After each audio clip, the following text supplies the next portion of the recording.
Product provided by Nintendo. Before we get started, I know there was a bunch of Pokemon Sword and Shield news that you guys probably want to hear my thoughts on, and I will be talking about it on this week's episode of our podcast directly to you. If you're not subscribed to that channel and you want to hear me talk about that soon, then go do that, link in the description. My plan is to make a fully scripted video about it next week, but for this week, I wanted to try something new. Bob from the Wolf Den has been imploring me to make Super Smash Bros. Ultimate Challenge videos, and my friend MDB, who makes Pokemon Challenge videos on his channel, has been encouraging me to make those. So I'm going to take them both up on their offer in my video today, because this is kind of one and the same. It's a Super Smash Bros. Ultimate Pokemon Trainer Challenge, and that's the best of both worlds as far as I'm concerned. If this is something that you end up enjoying and would like to see more of on this channel, be sure to let me know in the comments and by clicking the like button. If you're a new viewer here, consider subscribing. Without further ado, let's talk about it. Well, we're not really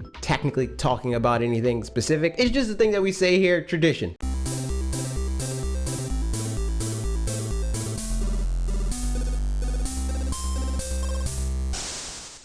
I'm new to this whole challenge thing. I've only really seen the Pokemon ones Madrybread has done on his channel, so I'm going to take some notes from him and establish some rules first. For this challenge, I wanted to see if I could win a full 32-man online tournament using only Squirtle, and I'm going to limit myself to 5 attempts. This challenge just seemed like something that I could just brute force my way through on dumb luck after a ton of tries if I really wanted to. So I decided to cap it from the beginning to add some more stakes. For any non-Pokemon Trainer mains out there, the significance of that is, due to the way that Pokemon Trainer is designed, each Pokemon is a hyper-specialized archetype that lacks key aspects of other fully featured characters in one way or another. Apart from the obvious thing being that they all collectively have one less special move, with Pokemon Change being shared between the 3 of them. Usually, in practice, that ends up netting out to be an advantage, since it can be used to get out of combos, throw your opponent off by changing up your game plan on the fly, or perhaps my biggest concerns for this challenge, to recover to the stage easier, and for Squirtle even more specifically to close the deal on a stock. Because of all of that, in a perfect world, Pokemon Trainer is an amazingly designed character that can get theirself out of pretty much any situation relatively easily. However, as evidenced by the fact that we don't all have billions of dollars in our bank accounts, we don't live in a perfect world, and this challenge blocks my ability to use that move at all. So the roadblocks ahead of us on this little journey will be Squirtle's lackluster recovery options being his side special Withdrawal and up special Waterfall, his limited kill potential pretty much only being narrowed down to his short range smash attacks, or at really high percents Waterfall and back throw. Squirtle is very light, being tied for 3rd lightest in the entire game, so he dies pretty early if you aren't careful, and it's worth noting that the 1v1 tournament rule set is 1 stock 2.5 minutes, so I don't have a whole lot of wiggle room with stocks, and by a whole lot of wiggle room, I mean we have literally no wiggle room. We die in the game, we die for real. And Squirtle isn't a great sudden death character, so I'd rather avoid taking it there if I can help it. This means I need to engage as much as possible while also limiting damage. So I'll be going for normal Squirtle combo stuff and abusing his small size when possible, but I'll also be taking advantage of the invincibility of Withdrawal quite a bit. So we're going for a mix between offense and defense here. With all that out of the way, let's get into the first tournament. Attempt 1, round 1. Going into this first match versus Richter actually had me a little worried because Squirtle's range is very not good. If Wowzer here knows what they're doing, I could very well be getting walled out and whipped into oblivion. Thankfully, they didn't seem very prepared because I went in pretty strong using that combo game I mentioned before, and he couldn't really do anything about it. Wowzer was absolutely trying to set up their holy water in an attempt to get an easy S-smash kill, so I did my best to keep my distance and fish for openings. Richter is one of those characters that is pretty easy to deal with if you can play around his game, so it wasn't too hard to find this water gun kill and get through round 1. Round 2 was everyone's favorite competitive player, Hero. Although, to be honest, I don't really mind fighting Hero. Pokemon Trainer is a pretty solid counter for most of his nonsense. However, that's when I can switch to avoid his crazy strong neutral special, or let's be honest, all of his other specials, use Ivysaur's Razor Leaf to poke at him and force him to approach. With this challenge only being limited to Squirtle, my plan is just to use the invincibility of Withdraw to combat the disjointed hitboxes of his sword, as well as those deadly projectiles,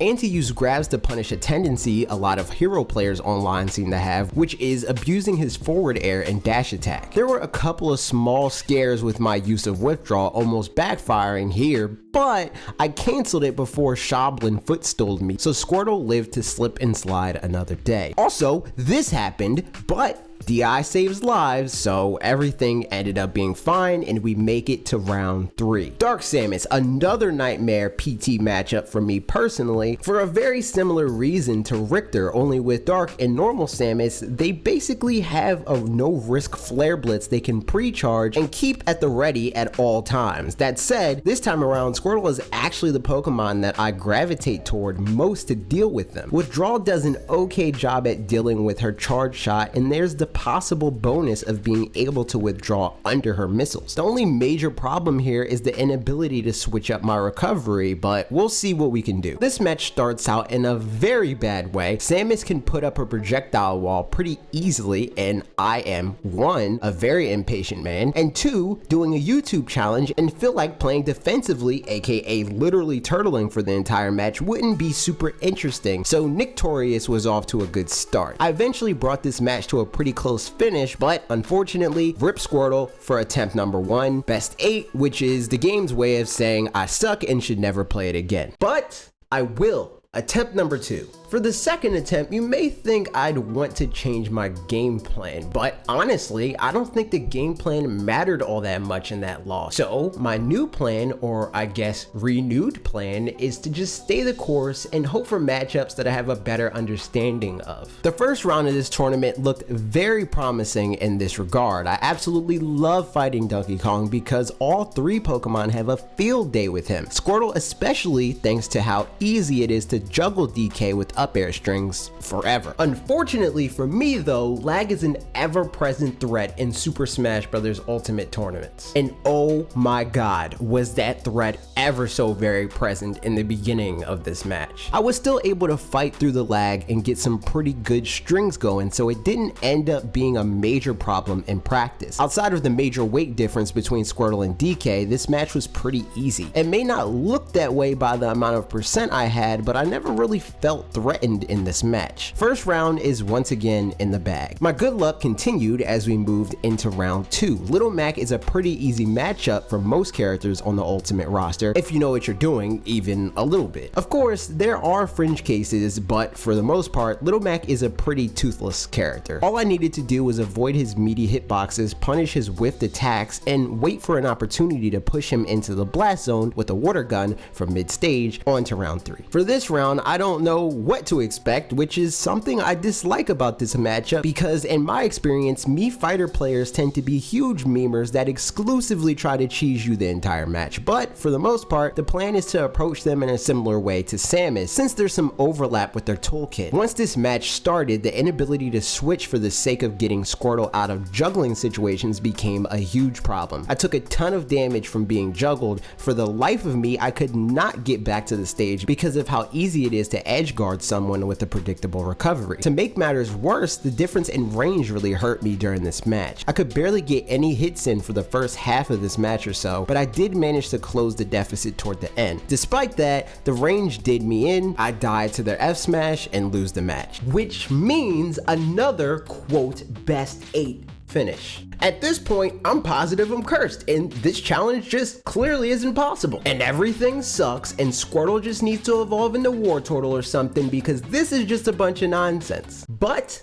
I will still push forward. Attempt number 3. To be completely honest with you guys, at this point, I'm starting to lose confidence that I can do this at all. Being taken out of the tournament at the same part of the bracket by the same character archetype no less didn't exactly help my confidence. My resolve was renewed once I saw this guy's tag though. There is no way in hell I'm dropping a game to a Ganon named These Nuts. I don't care if I'm using a damn Yamcha in tournament. I refuse to drop this game, so I at least had enough motivation to give round 1 a solid try. The sad part about this matchup is Ganon could literally just throw out random hitboxes the entire match and get the win, because at least 6 of his moves could kill Squirtle at like 10%, so I made sure to limit damage, keep him in disadvantage with combos as much as possible, and approach as safely as I could. I'd say this match was pretty lopsided in my favor in terms of skill, but because of Ganon's raw strength in relation to Squirtle's low weight, I didn't want to take any chances. I closed it out pretty solidly, only getting hit 2 times. This very clearly was making this guy even more aggressive and impatient, so I was able to take advantage of that by water gunning him away from the ledge to punish his aggression, and with that, we're into round 2. The biggest opponent of round 2, in my honest opinion, was the wait for it to start. This match basically took the length of an additional match to even start. I have no idea why. MDB tells me these lulls are a good time to plug, so like follow fanatixfour on Twitter. It is not okay that I have more followers than our primary account. Okay,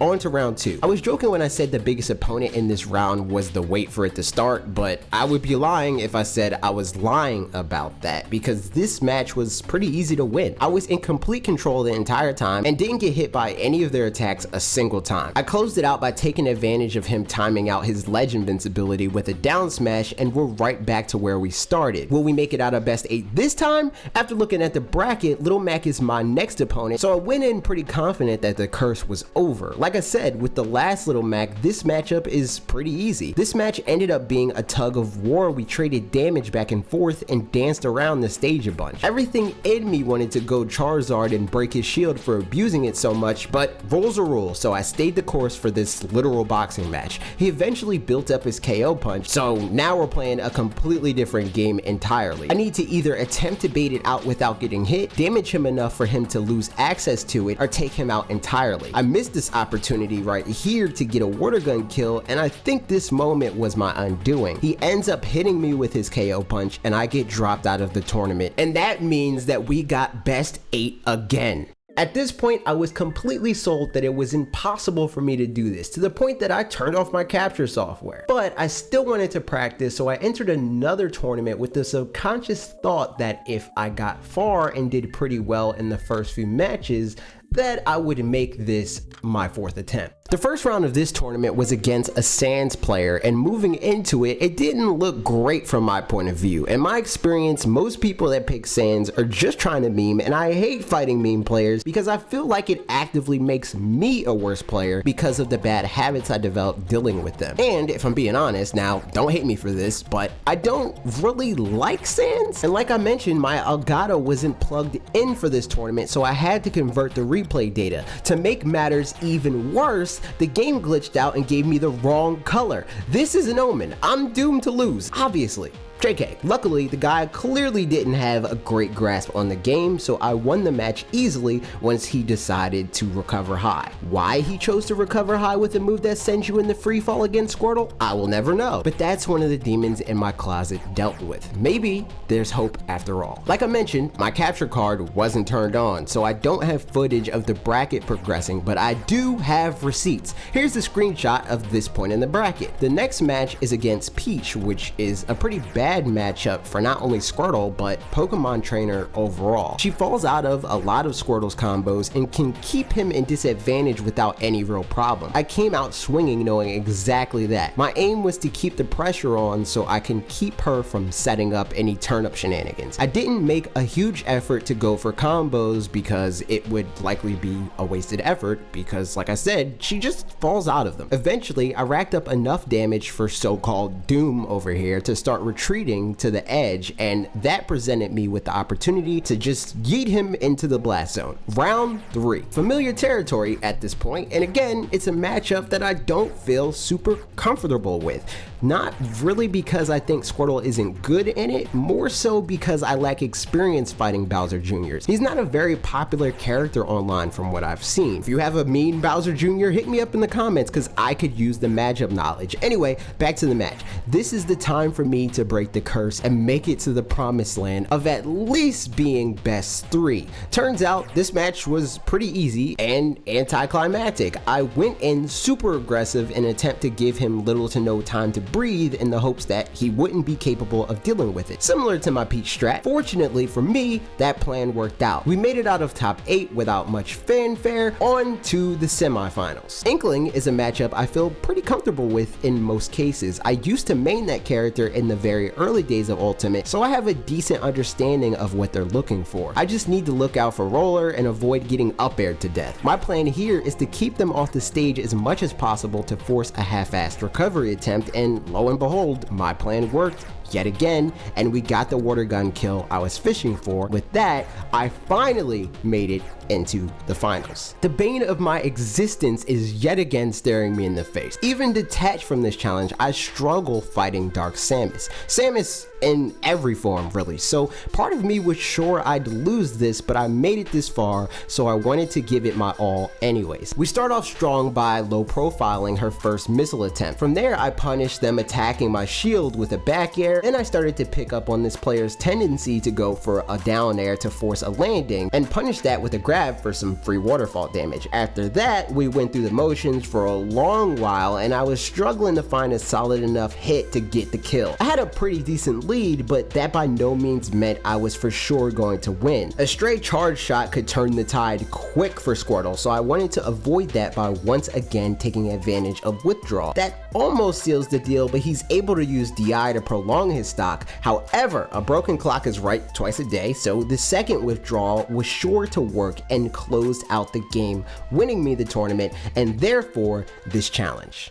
I legitimately was unsure if I would be able to do this at the start and definitely towards the end. I'm decent with Pokemon Trainer overall, but that's with the knowledge that I have the other 2 Pokemon to rely on. Squirtle is currently my weakest character of the 3 due to the lack of time that I've invested in him compared to the other 2, but if this is something you would be interested in me doing again in the future, I would be down to do it once again with the other 2 Pokemon, and do Elite Smash stuff with all 3 of them, and any other suggestions you may have.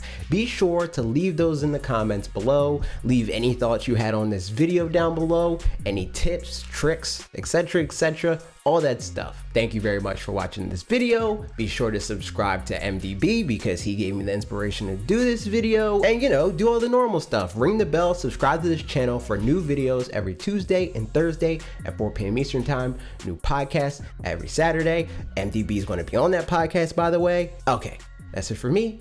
See you next week.